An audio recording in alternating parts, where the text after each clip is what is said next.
Olá pessoal, seja bem-vindo ao nosso primeiro Carreira Talks, que é um canal, que é um podcast pra gente falar de carreira de uma maneira fácil, descomplicada, aprender com a história do outro, aprender vocabulário de mercado, aprender sobre as tendências de mercado de trabalho nacional e internacional, pra gente ter dicas e orientações com aplicabilidade imediata para recolocação profissional, para alocação profissional. Então é com muita felicidade que eu te dou aí as boas-vindas.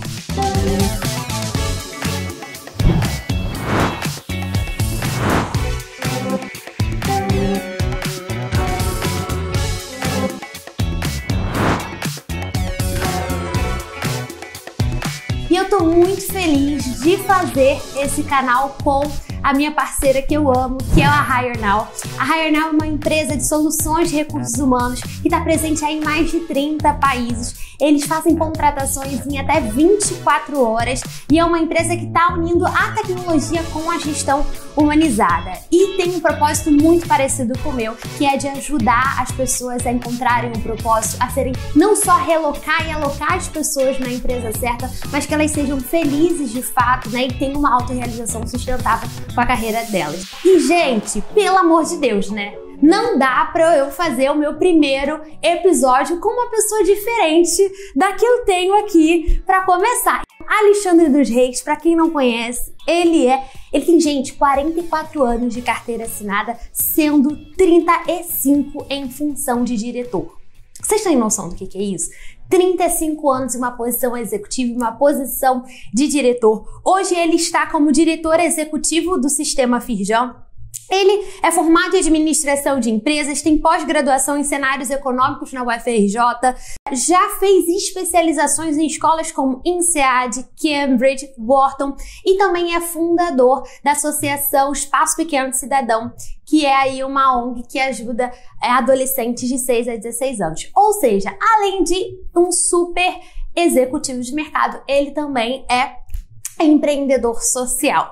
Mas o mais importante disso tudo é que ele é o meu pai, o pai da Júlia e do Pedro, que são meus irmãos também. Então é óbvio que o meu primeiro vídeo tinha que ser com essa pessoa que tem tanto a nos ensinar e é com muita felicidade que eu dou as boas-vindas. Seja bem-vindo ao meu canal, Alexandre Reis. Ele tá rindo já tá achando o máximo. Eu não tô acreditando, né? Por quê? Porque a gente, como pai, né, sempre tenta fazer o melhor possível, dar a melhor trilha de educação, de formação, e aí a gente vê os resultados depois, Amém. Como esse agora. Amém, eu fico muito feliz de estar aqui e de te proporcionar, assim, esse momento juntos aqui, né? Mas bom, vamos lá. Eu não sei se eu posso chamar, eu vou ter que chamar de pai, gente, porque não dá pra ficar chamando de Alexandre Reis aqui, não vai rolar, tá? Por mais que eu tente, eu vou errar, então eu já vou chamar de pai mesmo. Falando um pouquinho desde lá de trás da sua infância, de com quantos anos você começou a trabalhar, porque isso de fato também é algo que muita gente vai duvidar, que eu vai pensar, meu Deus, sério que começou assim? Começa aí falando um pouquinho da sua carreira. É verdade, filha. São 44 anos de carteira assinada, desde os 14 anos. Mas eu trabalho desde os 12 anos. E não foi que minha mãe me bateu, meu pai me bateu, me obrigou a ir trabalhar, não. Foi porque tinha uma situação de vida e eu acho que com 11 anos e meio, eu falei que eu não queria aquela vida, aquele projeto de vida, né? Não sei dizer porquê, isso apareceu na hora. E eu falei pra mim que eu queria trabalhar. Mas conta o seu contexto na época. Papai sofria da doença do alcoolismo, eu era filho único e eu não queria, eu estava vendo coisas desde criança que eu não gostaria que fosse para frente, que eu não gostaria de ver mais. E só tinha uma forma disso, era de eu trabalhar. E minha mãe, uma sabedoria monstruosa de uma pessoa que não tinha formação, que só tinha o primário, mas ela disse o seguinte: tá bom, mas você não pode parar de estudar. Falei, ok. E comecei a me virar. E aí, como é que eu me virei? Eu comecei a vender picolé. Picolé do China, em Niterói. E era engraçado que eu aprendi muita coisa nessa fase. Eu aprendi a observar, aprendi o que era resultado e aprendi que produtos têm públicos e consumidores né, diferente, em ramais diferentes, lugares diferentes. Eu vendia muito. Eu dava 2, 3 voltas com minha caixinha de picolé, que era magrinha, então tinha uma caixa pequena. Era onde que você vendia? Aí eu fazia o ramal das barcas de Rio Branco até a praia de Gragoatá, seguindo ali por Niterói. Às vezes, quando dava tempo, eu chegava e ia até a praia de Boa Viagem. E mas você lembra uma coisa, era ali no uma coisa centro. que eu nunca te perguntei. Como que foi esse insight do produto? Por que com 12 anos você falou picolé? Porque você poderia vender várias outras coisas. Você lembra o que te fez escolher o picolé? Porque eu tinha tido uma experiência em Muriaé. Lá quando eu fui passar férias na casa dos meus avós lá, e eu tive essa experiência. E eu fui muito bem sucedido. De vender? De vender picolé. Então faz dinheiro rápido. Ficou com aquilo na mente. Com aquilo na cabeça. Legal. Tem sol, eu vou vender picolé. Mas aí foi como? Tipo, você um dia tava chovendo, você queria sair, não rolou. Você lembra de quando que foi esse momento? Mamãe sempre fazia aquele bolinho de chuva, né? E eu gostava muito daquilo. Aquilo é um bate-top danado, né? Você come um top. E eu fiquei com aquilo na cabeça, e um dia que não tinha, foi uma semana que não fez sol. Falei, caramba, como é que eu vou fazer quando pegasse 3, 4 dias, uma semana de chuva, eu não vou fazer dinheiro. Aí arrumamos lá, mandei ela abrir, porque o bolinho era muito pequenininho, né? Aí abri para fazer uma rosca maior e tal, mas não podia ser o mesmo ramal. O ramal tinha que ser o que eu escolhi lá, onde tinha muita oficina, muita marmoraria, mecânica, que é esse lugar que o pessoal se atraca com a rosquinha lá. Entendi. Aí com 12 anos eu fui trabalhar com Dona Marina. Dona Marina, ela fazia pensão para a Zona Sul, aqueles arcos de marmita, e aí eu fui entregar marmita na Zona Sul. Foi uma das melhores fases da minha vida, porque eu ganhei muito dinheiro e muito presente dos filhos das madames de que você entregava a marmita? Sério? Que elas davam? E tem uma história muito legal dessa parte da marmita que ele conta qual foi a primeira promoção da carreira da vida dele. Foi nesse momento, né? Um ano depois, a coisa cresceu muito. Passou para 8, 10 entregadores. E aí ela me promoveu para organizar as rotas, as marmitas, as bolsas e tal, para os entregadores também. Então você não ia mais na rua integrar? Eu não entregava você mais. organizava para despachar e controle de qualidade também, via se voltavam todos direitinho. Se estava organizado, as marmitas certas, a rota, dava o dinheiro de passagem. Isso você tinha quantos anos nessa primeira promoção? 13 já estava com 13, né? Parece que já estava com 13. Eu virei supervisor dos entregadores. Você lembra de um aprendizado desse momento? Porque ele foi a sua primeira posição como liderança, né? O que você lembra que você aprendeu como líder ali? Foi entender um dos integradores era neto da Dona Marina. E eu que não era neto, passei a trabalhar com ele direto, e ali tinha um ruído, né? Tinha uma gestão de conflito, ele chateado, que ele achava que tinha que ser ele e tal. Então teve que ter um jogo de cintura ali para lidar com aquela situação. E ele era o meu melhor amigo na rua, né? Era tudo na rua onde eu morava, lá no Morro das Palmeirinhas. Entendi, bacana. E aí depois disso você sempre estudando, né? Sempre. Minha mãe ficava 1h da tarde, minha mãe estava na porta do colégio com a minha mochila, meu uniforme e minha marmita, para eu poder entrar pro colégio e assistir minha aula. Então, se eu não chegasse, ela me matava. E aí, depois disso, você começou a trabalhar onde? Aí eu fui ser contínuo, office boy no Banco Bamerindos. Banco Bamerindos. Banco Bamerindos. Entendi. Não existe mais, tá, gente? Não é do nosso tempo, Bamerindos. Não. Entendi. Bamerindos. E aí, como que foi essa parte da sua história? Foi fantástico, porque era mais institucional, né? E um contínuo, que eu aprendi muito e que eu sempre falo, é que você, quando pensa em alguma coisa para sua carreira na frente, você tem que estar fazendo muito bem o que você faz hoje. Perfeito. Senão você não vai ter valor percebido, você não vai ser reconhecido, não vai ser indicado, vão falar mal de você. E eu consegui, eu fazia de tudo rápido, contínuo, eu não sabia falar não. Gente, só para explicar, o que é contínuo? É tipo um office boy. Mas explica as atividades de um office boy. Entregar papel, receber. Levar cartório, pagar conta dos meus chefes e tal. Tá. E os diretores lá do banco gostavam muito de mim e tal, porque eu justamente fazia isso, né? E eu era muito dedicado a aprender, né? Eu fazia as coisas correndo e vinha para aprender outras coisas, ficava ouvindo como é que eles operavam e tal. E era no mercado financeiro de open market, né? Era a mesa do open market, a área de liquidação, a área de controle do open. Perfeito. E eu fui. E aí foram 4 anos de Banco Unidos. E aí eu tive que tomar a minha primeira decisão. E você entrou como o contínuo e você saiu de lá como qual cargo? Com liquidante. Liquidante.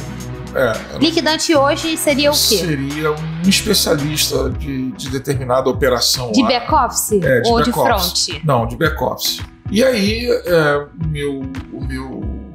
um dos meus diretores que me conheciam lá, gostavam do meu trabalho, ele me indicou para uma grande corretora, distribuidora na época, que era a Cor, que era a corretora do Roberto de Oliveira Campos, de trás para frente era Roberto de Oliveira Campos, que era do pai do atual presidente do Banco Central, o Robertinho, que tinha 18 anos, tinha 12 anos quando eu fui trabalhar com o pai dele e o avô dele. Você trabalhou com o pai e com o avô? Trabalhei com o pai e com o avô. Deve ter sido uma grande escola econômica surreal, né? Mariana, eu te digo que foi... Poucas pessoas têm essa condição de falar isso. Eu fui muito iluminado em poder tomar a decisão, né, de sair de um banco grande para o essa que eu acho que foi a coragem. E como que você tomou essa decisão? O que te influenciou a tomar essa decisão? Tinha grandes amigos lá que a gente interagia. E aí eles sempre foram minhas referências. Todo mundo tem referência, todo mundo tem que ter referência. Não importa em que, tem que ter referência. E eu ia demorar muito a crescer no banco, porque tinha muita gente na minha frente. Entendi. E aí eu olhava aquilo e falei, não. Eu achei engraçado que quando eu cheguei em casa, falei, mãe, eu recebi uma proposta para sair do banco. Meu filho, você vai sair do banco? Porque o sonho dela não estava realizado. O banco era banco e tal. Mais do que ela poderia imaginar, né? Não, é uma empresa pequena, mas é uma empresa muito boa, paga bem, investe no funcionário e tal. Eu fazia faculdade com dinheiro que meu avô ajudava, uma bolsa que eu tinha, né? Apertado, não tinha dinheiro para nada. E lá eles iam pagar a faculdade, enfim.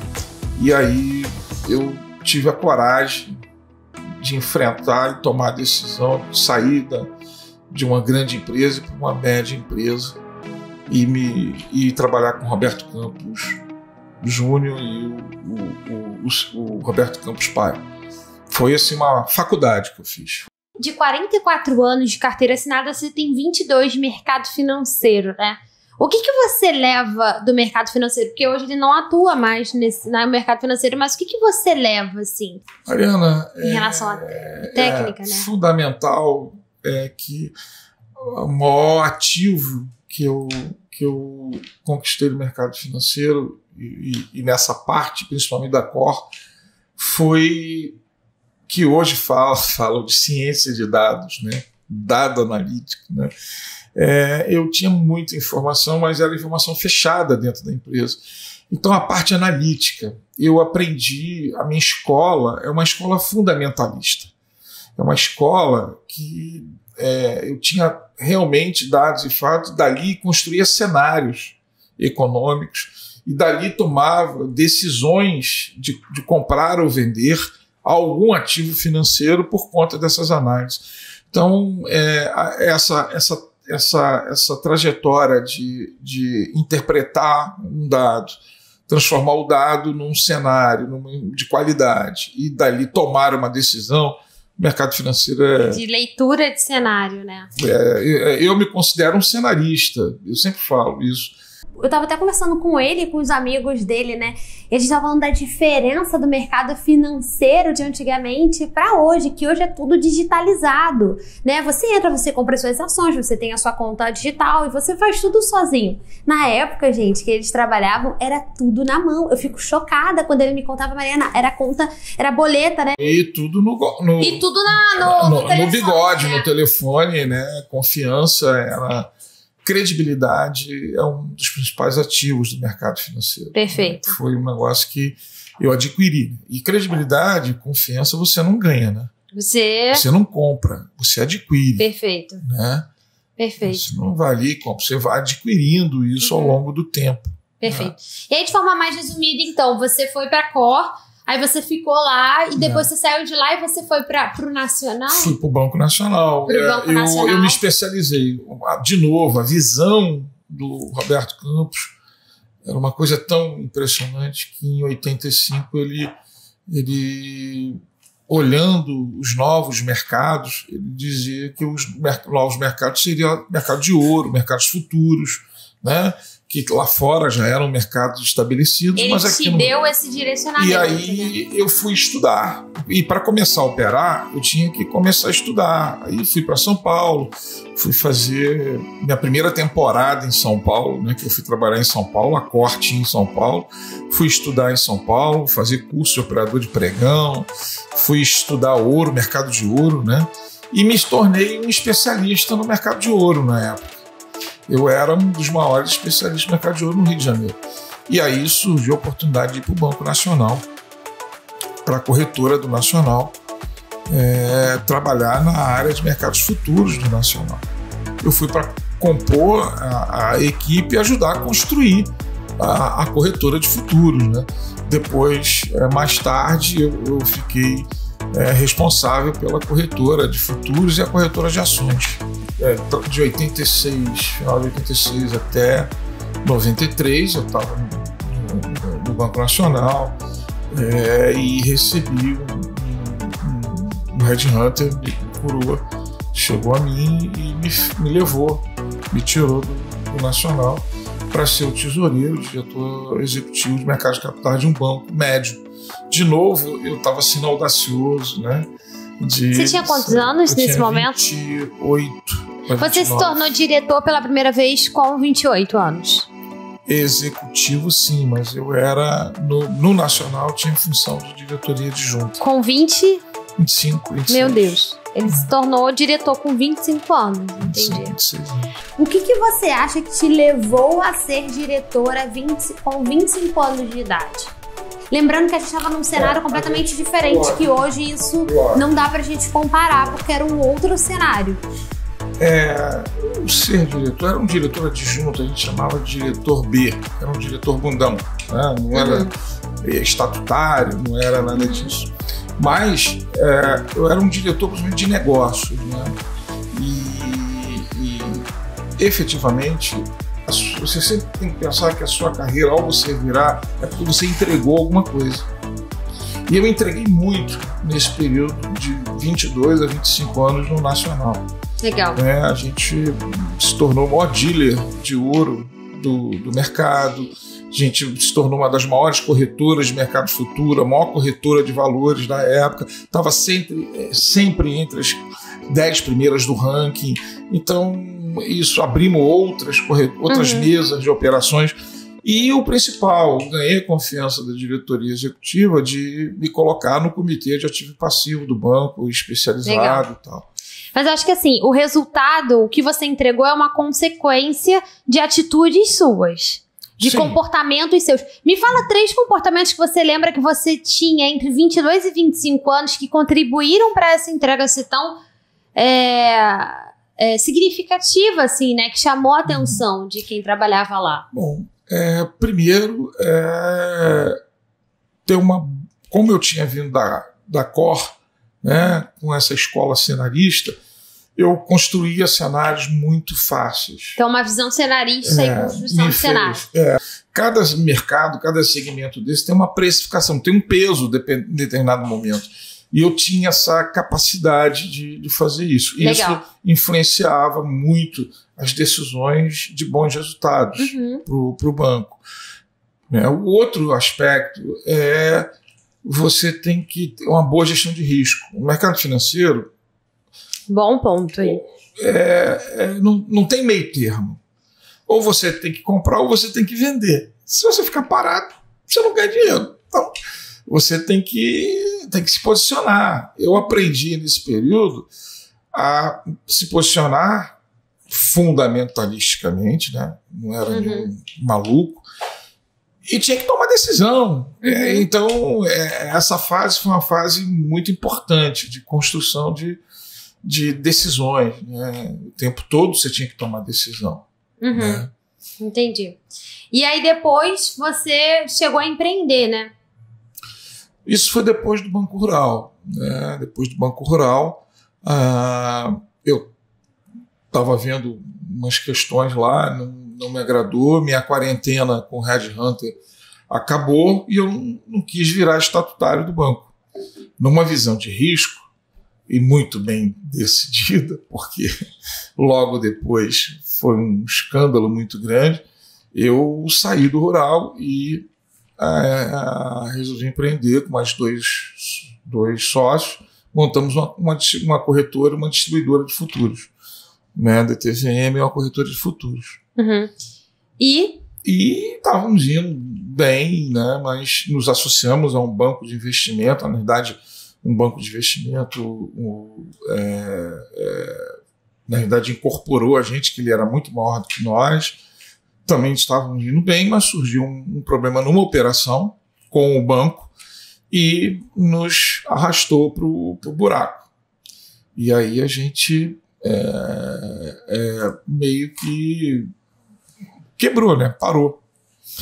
E aí foi muito complicado, foi um momento muito difícil.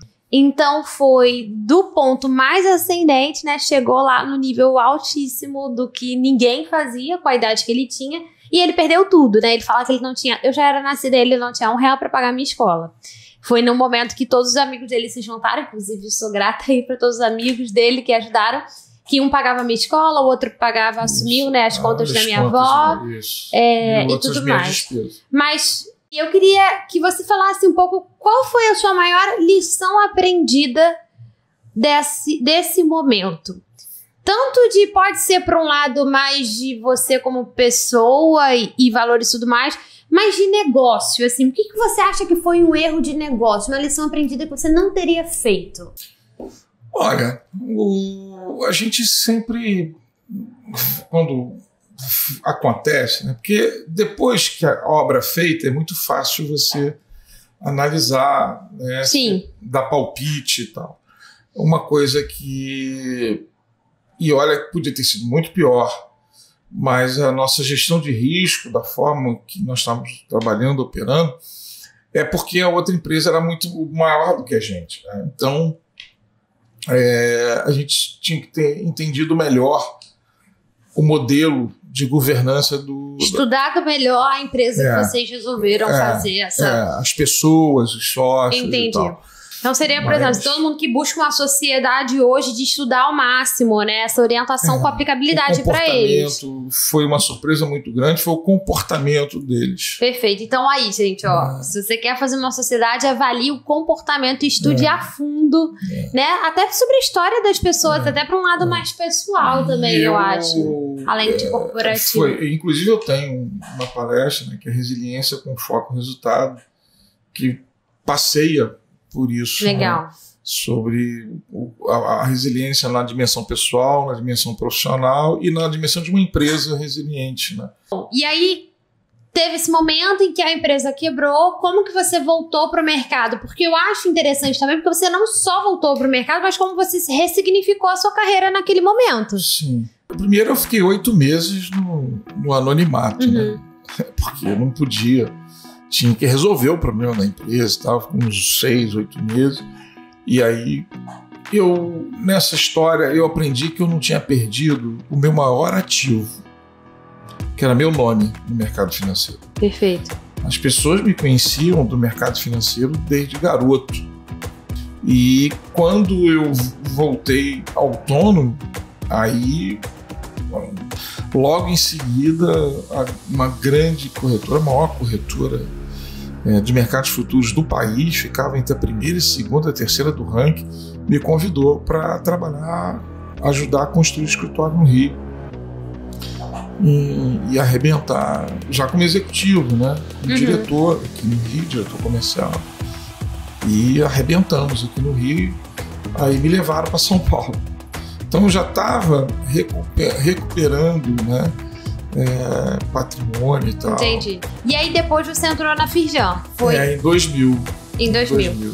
Jamais poderia imaginar que eu ia tomar uma decisão dessa, quer dizer, de novo, aos 36 anos eu fui de um mercado que eu dominava, que eu era, né, expert.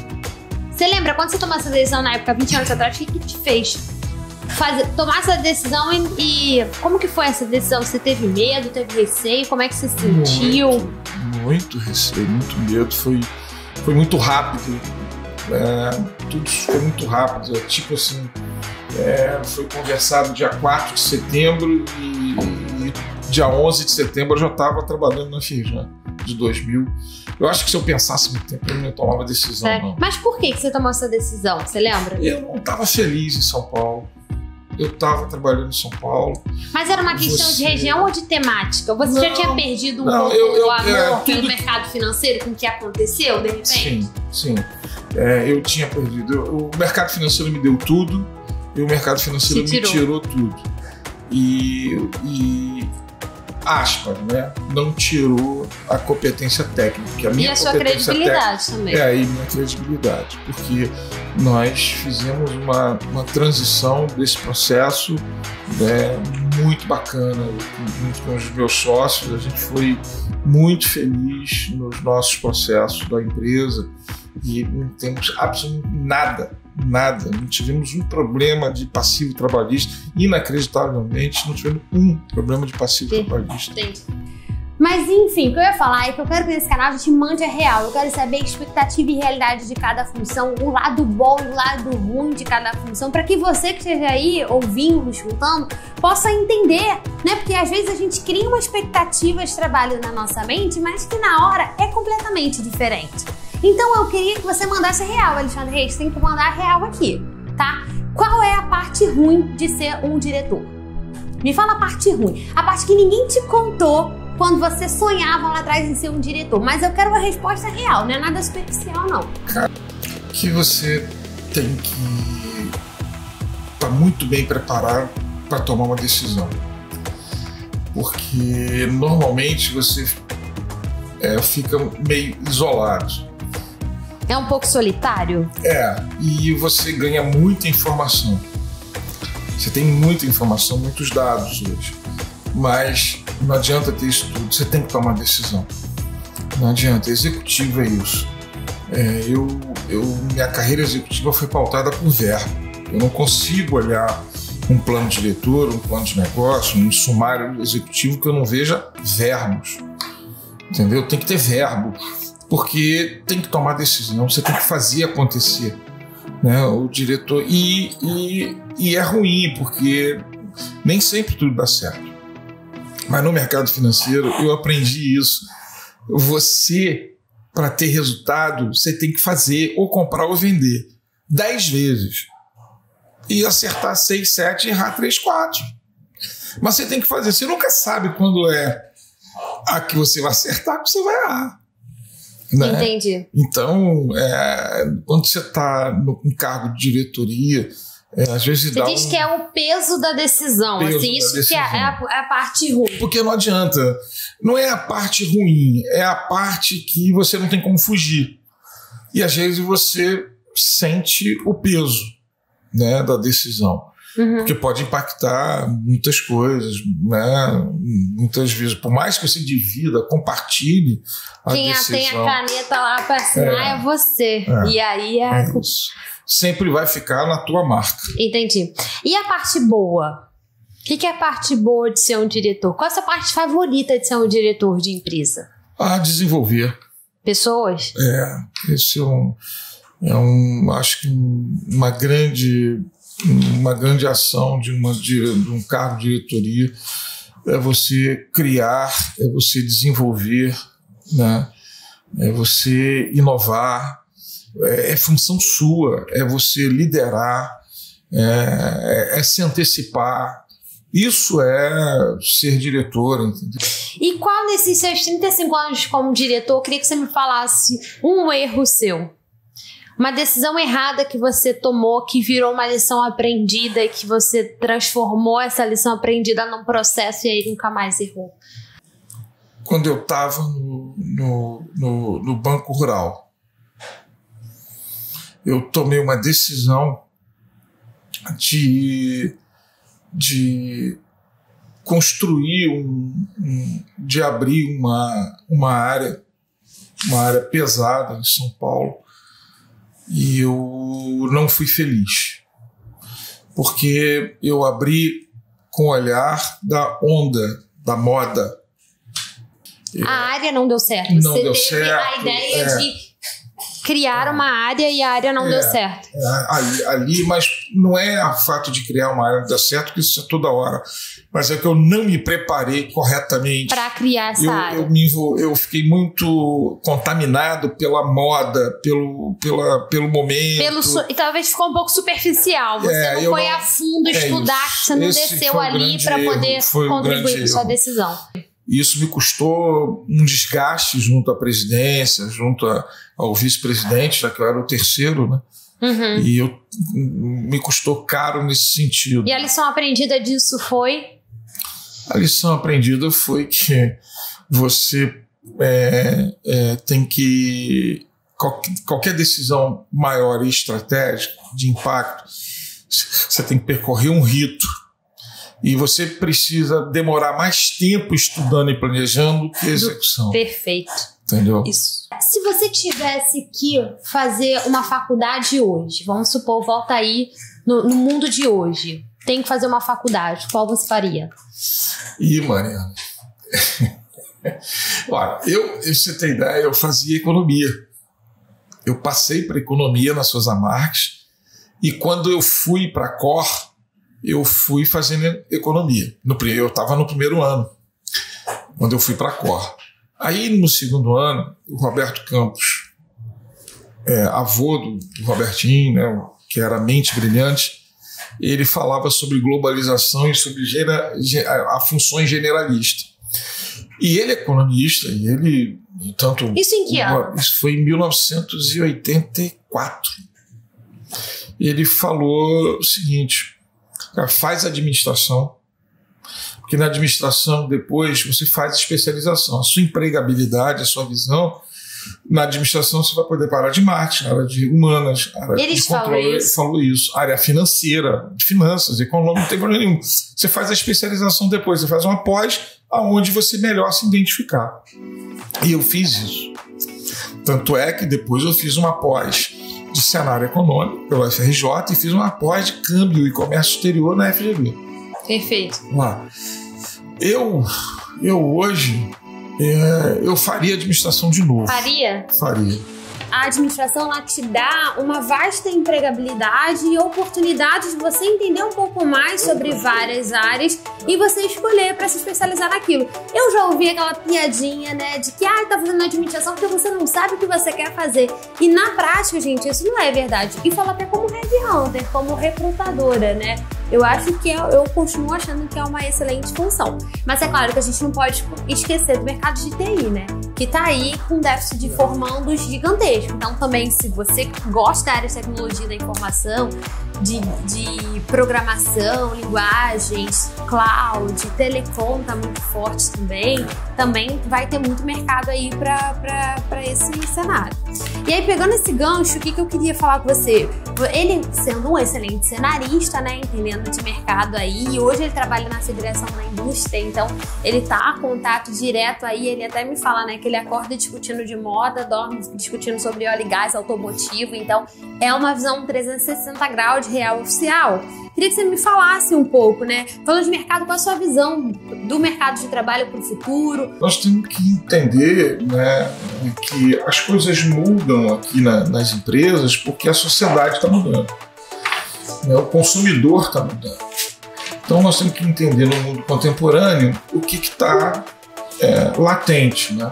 Então nós temos aí uma questão de sustentabilidade, que eu chamo de inovabilidade. Legal. Que não tem como inovação e sustentabilidade, né? Qualquer coisa que você pensar para frente, inovação e sustentabilidade são dois tópicos, temas que não tem mais volta, né? O outro ambiente é a transformação digital, né? Tudo hoje tem um ambiente de transformação digital. O cuidado é que as pessoas acham que transformação digital é comprar um aplicativo, fazer um aplicativo, comprar um sistema, fazer alguma coisa dessa natureza. E não é. Transformação digital é uma jornada. Começa com pessoas, um choque de processos, as pessoas têm pavor de mudar os processos e aí vai fazer compra uma ferramenta. Aí depois há uma frustração muito grande porque essa ferramenta não vai atender essa demanda. Então essa parte de pensar no futuro, né, a gente tem que pensar no que está acontecendo. Essa questão toda de transformação digital é fundamental. Agora tem uma que também que eu acho que é o carro-chefe do futuro. É a transição energética, da matriz energética. Então energia limpa, energia é a parte sustentável, né? Então são diversas pesquisas e desenvolvimento que vão estar surgindo nesse ambiente de transição energética. E aí eu acho que a parte da química vai ser muito interessante, muito interessante. Eu acho que a capacitação, a formação química vai ser fundamental para aproveitar esses ambientes que tem de transformação energética, né? Ele falou uma coisa sobre transformação digital, que tem uma frase do Silvio Meira que eu gosto muito, que ele diz o seguinte: transformação digital acontece através das pessoas. Qualquer estratégia de transformação digital é necessariamente uma estratégia de transformação de pessoas. Eu amo essa frase, porque eu falo dela, né, nos meus treinamentos e tudo, eu falo, cara, porque o que isso quer dizer? Que transformação digital está muito mais relacionada com você, antes de tudo, do que outra coisa. Não é só contratar uma tecnologia no sentido, o que é transformação digital? Cara, primeiro muda o seu modelo mental. É sobre a sua flexibilidade, é sobre a sua adaptabilidade para se adaptar, e esse é o primeiro passo para depois vir a ferramenta. Então, a gente segue ele, né, que é o Silvio Meira, até recomendamos. Vocês sigam aí também, ele é um dos especialistas aí, um dos maiores especialistas do Brasil em gestão da inovação. Então, bacana. Queria falar um pouquinho aí sobre liderança. Quando você vamos supor que a gente está entrevistando um líder, você tem que contratar um gerente para sua área, você tem que contratar um líder para sua área. Me fala 3 características que você, como diretor, mais observa em uma entrevista para contratar um gestor para sua equipe. Mariana, é comum você contratar, quer dizer, por natureza, você escolhe uma pessoa pelo currículo, né? O currículo só traz as questões de formação técnica, de competência técnica. Na hora que você vai entrevistar, é que você consegue ter algumas características comportamentais. Eu faço uma pergunta quando é cargo de liderança. Quantas pessoas tem no teu radar, no teu network, que hoje são executivos ou em outros lugares ou dentro da empresa? Essa é a pergunta que eu faço. Se ele me aponta outros diretores ou outros gerentes executivos que estejam trabalhando em outra empresa ou dentro da empresa que ele trabalhou. Que ele foi o gestor. Que ele foi o gestor. Para que você entenda Da equipe daquela pessoa, quantos que ele desenvolveu de fato que hoje está numa posição de liderança? Isso é interessante. Eu aprendi uma coisa na minha carreira. Primeiro, eu só trabalhei com gente melhor do que eu. Se você me lembrar, uma das principais coisas que te faz você hoje estar diretor é trabalhar com gente melhor do que eu. Simples assim. Perfeito. Se você trabalhar com gente pior que você, só te joga para baixo. É verdade. Te joga para cima. É verdade. Eu sempre trabalhei com gente melhor do que eu, aonde eu não conseguia, né? Onde eu não tinha competência. Nunca tive medo. Né? Muito novo, nunca tive medo de... Então, esse é um ponto de partida, né? De uma liderança. Sempre trabalhe com pessoas melhores que vocês aí, ó. Boa essa. Sempre o que eu sempre é coerência, né? Então eu sempre faço perguntas com lógica na entrevista, né? A primeira, se responder a primeira errada, vai sair errado lá no final, porque tem um encadeamento. Eu sempre busco essa lógica. E hoje a liderança é o seguinte, acabou, né? Você pensa, você tem que falar o que pensa e você tem que executar o que você falou. Senão, você esquece, não vai ter espaço nenhum para ser líder em lugar nenhum, nem em casa. Experimenta fazer isso com seus filhos. Perfeito. Experimenta pensar uma coisa, falar outra e executar outra. Perfeito. Junto aos seus filhos. Perfeito. Acabou. Uma coisa que eu aprendi com ele, que é uma das frases que ele tem sobre liderança, ele tem uma palestra sobre liderança muito boa, e uma das frases que eu mais amo sobre liderança é sobre o estilo de liderança.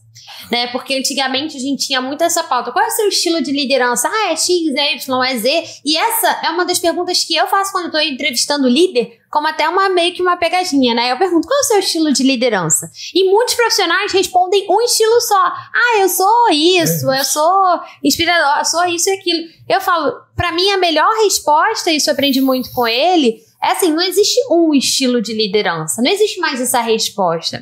Existe hoje, nesse mundo extremamente volátil, onde a gente precisa de flexibilidade e adaptabilidade, seja para lidar com 3 gerações de profissionais trabalhando hoje dentro de uma empresa, seja para os momentos adversos que tudo muda muito rápido, os líderes não têm que se auto-intitular um estilo. Você tem que ter um bom líder hoje, ele tem todos os estilos de liderança, sempre fala numa gavetinha, né? E aí você tira aquele estilo, dado o contexto externo. Beleza, a gente está passando por essa situação agora, é esse o contexto? Que estilo de líder eu tenho que ser agora, dado esse contexto? E aí ele lê o cenário, ele vai lá, ele tira o chapéu daquele estilo e ele é aquele estilo na hora. E depois ele muda. E principalmente observando seus liderados. Perfeito. Porque senão você observando o cenário e externo e o interno.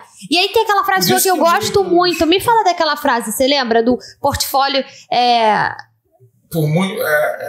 aquela do portfólio de gestão? De CEOs e executivos que saem de uma empresa e vão para outra e querem fazer a mesma coisa que fez na empresa anterior. Isso não dá.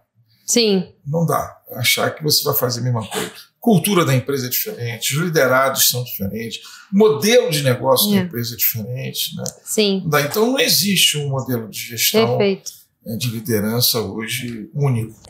E o que ele fala é de ter todos esses estilos no seu portfólio de gestão para que você use naquele momento que você mais precisar. Isso eu acho muito interessante. Bom, temos 3 gerações trabalhando hoje em uma empresa, né? Temos 3 gerações. Como fazer gestão disso? Como ser líder de 3 gerações dentro de uma empresa? Isso deve estar acontecendo com você nesse momento, né? E quais são os maiores desafios que você está tendo em relação a isso? Como você está lidando? Mariana, eu até acabei de escrever recentemente um artigo sobre isso para a ACB, que é a Associação de Conselheiros do Brasil, que a gente fundou essa associação. Se eles quiserem ver esse artigo, é só acessar o quê? ACB no Google e deve... Tá. E aí, o que acontece? Todas as empresas estão vivendo isso. E ela está sendo tratada, tem 2 formas de tratamento disso. Uma é entender o que está acontecendo na governança corporativa. A governança corporativa embarcou o ESG, né, que é o social, governança e meio ambiente, num conceito de estratégia, está nos conselhos de administração, porque isso passou a gerar valor para uma empresa. Então, foi para o conselho de administração que saiu do campo tático operacional. E aí tem dentro do ESG uma questão de diversidade. Diversidade é uma coisa, política de inclusão é outra. As pessoas estão misturando essas duas questões. A diversidade ela está com foco nas empresas hoje que são visíveis e estatísticas. Mas tem uma diversidade que é essa que está sendo colocada, que é a diversidade geracional. O que é diversidade? É pessoas diferentes, que pensam diferentes, que falam diferente, que executam diferente, de gerações diferentes. Essa é uma diversidade. E aí o que acontece? Hoje nós estamos saindo da transição de uma governança corporativa matricial para uma gestão projetizada.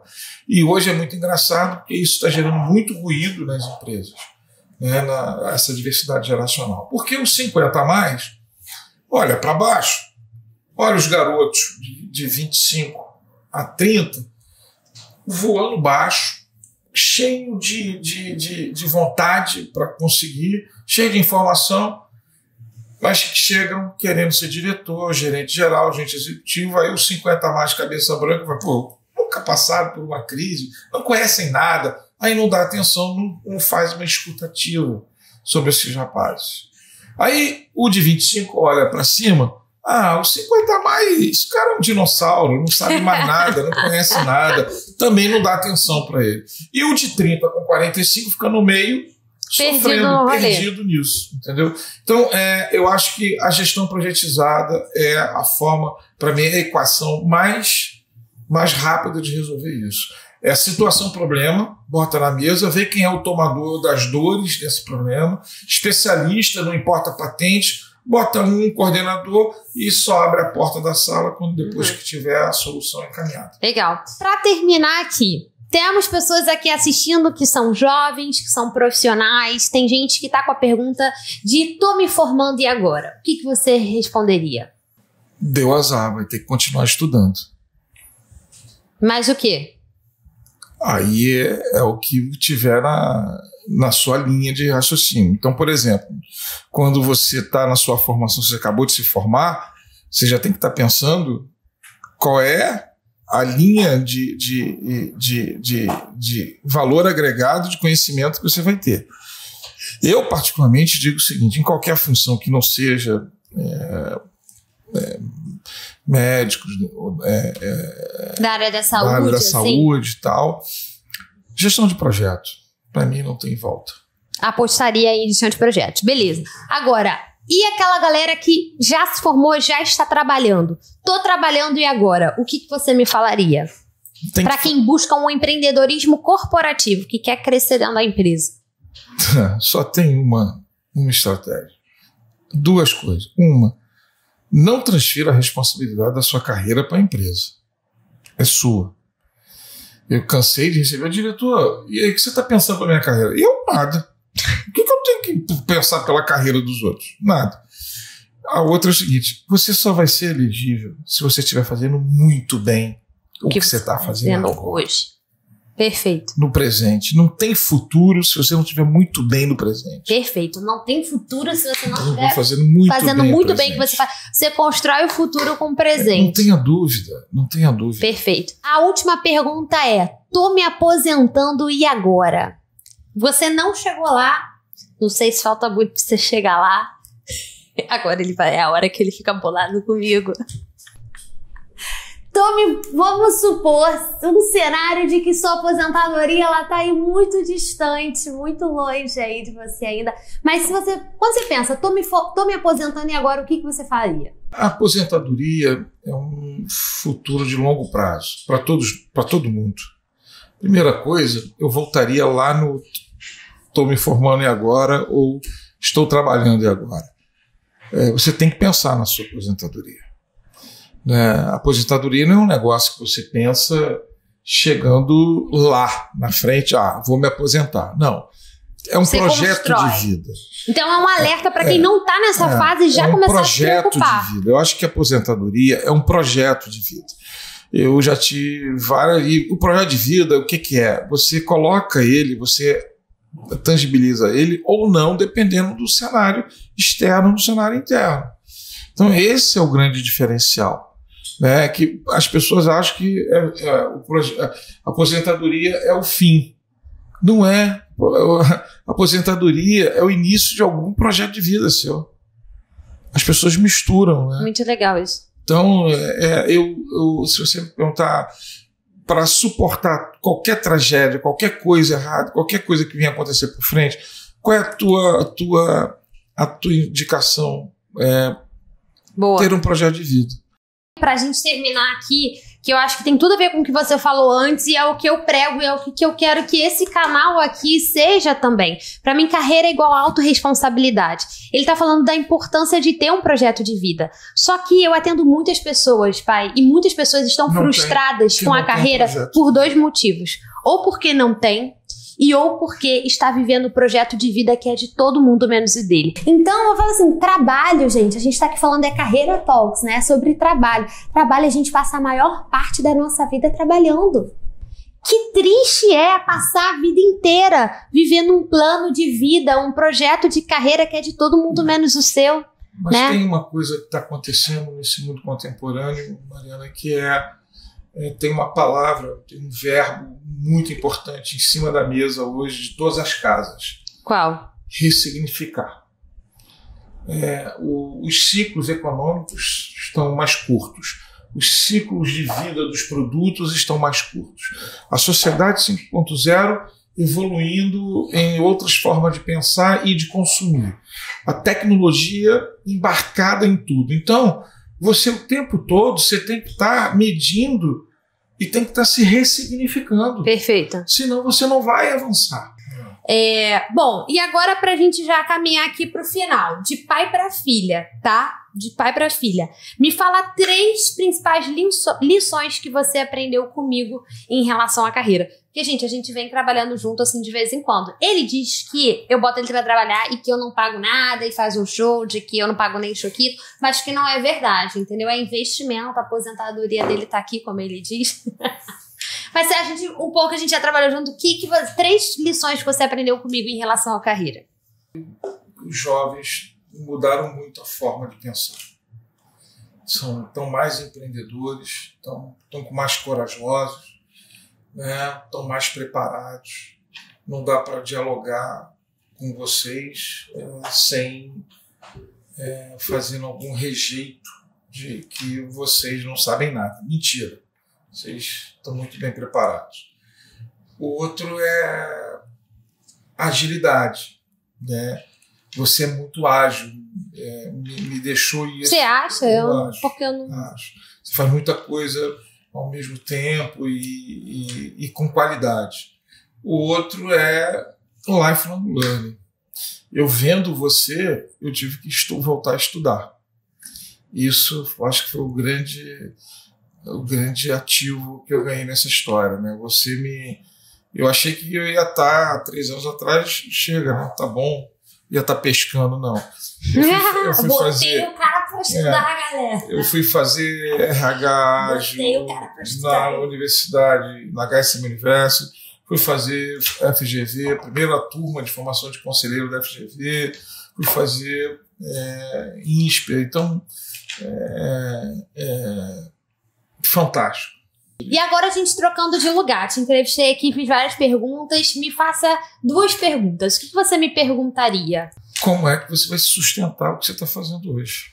Como é que eu vou sustentar? Como assim? Como você vai se sustentar, não financeiramente, vai sustentar esses seus ativos que você tem hoje?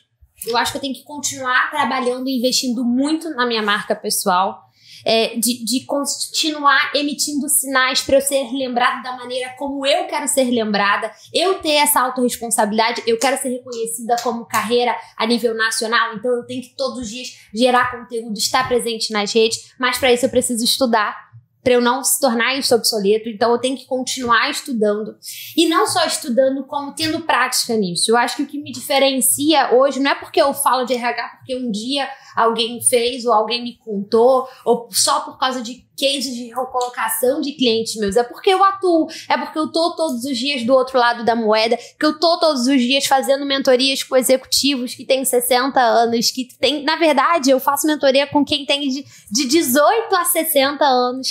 Tenho clientes recolocados em mais de 12 países, então nunca deixar de... Eu vou gerar conteúdo, mas de estar do outro lado da moeda. Então, estudar, trabalhar a minha marca pessoal, continuar usando as minhas redes sociais, porque eu sempre falo isso, gente. Case da minha empresa, do meu empreendedorismo, é o quanto que eu trabalhei a minha marca pessoal. Se eu não tivesse essa presença, se eu não tivesse investido nisso de verdade, investido tempo, energia e conteúdo, eu não conseguiria estar aqui onde eu tô. Bom, foi uma pergunta. Então, esses 2 pontos, estudar e marca pessoal. E outra? Já tá pensando no novo produto? Já. Mas eu não posso dar spoiler, eu acho. Já estou pensando em um novo produto que posso falar para quem é. Para a área de recursos humanos, para os profissionais de RH. Tem que inovar. E eu acho que sempre olhando para o mercado e entendendo também quem é o seu cliente, né? Eu acho que rodar pesquisas, entender o que eles querem, eu acho muito importante também. Bom, então é para isso que a gente está aqui também, é para isso que a gente iniciou esse projeto aqui junto com a Hire Now. E é isso, contem com a gente nessa jornada aí. Muito obrigada, amo você, sucesso mais ainda para sua carreira, para o seu projeto de vida daqui para frente, que você continue transformando muitas pessoas. Você é um líder, não é porque é meu pai não, mas você é um líder que inspira. O único legado que eu posso deixar. Amém. É para você, é o que eu sempre fiz, e para as pessoas, para quem lidera, amém, dos amigos, né? É isso que faz a diferença. Legado. Bom, gente, muito obrigada. Finalizamos aqui o nosso primeiro Carreira Talks. Vocês têm noção disso, gente? Que felicidade. Temos um podcast, é real, é nosso. E é nosso com o patrocínio, com o suporte, com o apoio dessa marca que eu amo e que eu sou embaixadora, que é a Hire Now. A Hire Now é uma empresa de soluções de recursos humanos, eles são presentes em mais de 30 países. A gente trabalha essa questão também nacional e internacional, recrutamento aí em qualquer lugar praticamente do mundo. E eu tô muito feliz de estar com eles aqui, porque o propósito deles é muito parecido com o meu, de contribuir com a jornada do profissional, de não só alocar ele na empresa, mas que a gente aloque ele, que ele seja feliz, que ele seja realizado. Então contem com a gente nessa trajetória. Se você quer saber mais sobre a Hire Now, é só acessar esse QR Code que tá aqui, vai direto pro Instagram deles, e você pode me achar nas redes como @marianareis.ra.